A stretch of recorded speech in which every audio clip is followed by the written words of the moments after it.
सिंधी तारीख़, सिंधी तैलीम, सिंधी लोक अदब, लतीफ़ियात, सिंधी क्लासिकी शाइरी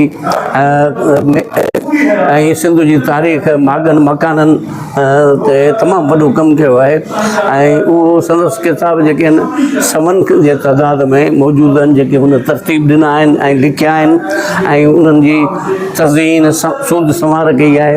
हुन क्लासिकी शाइरनि जी शाइरी हथु करे ऐं मुख़्तलिफ़ नुस्ख़ा मुख़्तलिफ़ माण्हुनि वटि वञी सॼी सिंध में ऐं उन लोक अदब खे गॾु कयो आहे। त डॉक्टर नबी बख्श खान बलोच जी 108 सालगिरह आहे। 108, ठीक है न। ऐं इहो जनमॾींहं जे हवाले सां उन्हनि जा गरबाती मल्हाईंदा आहियूं। वरी अप्रैल में संदन वरसी मल्हाई वेंदी आहे। ऐं बलोच साहब जो नालो सिंध में तोड़ी पूरे पाकिस्तान तोड़ी पूरी दुनिया में वॾी नामियारी शख़्सियत तौरु मशहूरु आहे।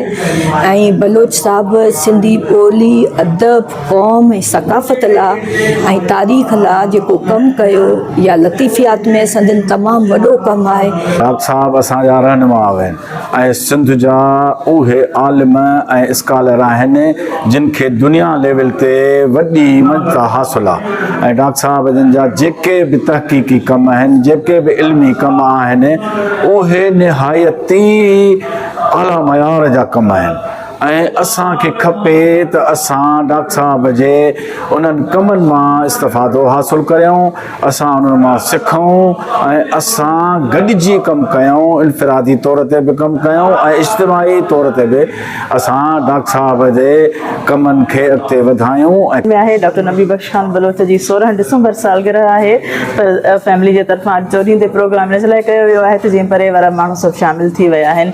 त हीअ असां ट्रिब्यूट ॾियण जे लाइ प्रोग्राम करे रहिया आहियूं हिकिड़े अज़ीम शख़्स खे, अज़ीम इंसान खे, अज़ीम आलिम खे, अज़ीम तालीमदान खे, अज़ीम जेको आहे सो सिंध जी तारीख़ मतिलबु केतिरा ई हुनजा पहलू आहिनि। शाह लतीफ़ जो शनास असां चऊं, लुगत नवीस चऊं, लोक अदब जो माहिर हुनखे चऊं असां, त डॉक्टर नबी बख्श खान बलोच सिंधी अदब खे जा बुनियाद क़ाइमु कया। ऐं डॉक्टर साहब खे यादि रखण जो कमु आहे न, डॉक्टर साहब जे कम खे यादि रखणु। ऐं जॾहिं कम जी ॻाल्हि कयूं था, लोक अदब स्कीम जी ॻाल्हि था कयूं, ऐं जे अदालती जेको पहलू आहे जंहिंमें अदारा साईं ठाहिया आहिनि, जंहिंमें सिंधी लैंग्वेज अथॉरिटी जंहिंमें हिन वक़्तु पाण बीठा आहियूं, उन में साईं जो कंट्रीब्यूशन आहे। उन खां पोइ शाह लतीफ़ ते साईं जो कंट्रीब्यूशन आहे, ॿोलीअ जे सूद संवार ते साईं जो कंट्रीब्यूशन आहे। त इहे सभु कम ॾाढा अहम ऐं बुनियादी कम आहिनि। तंहिंजे करे साईं खे यादि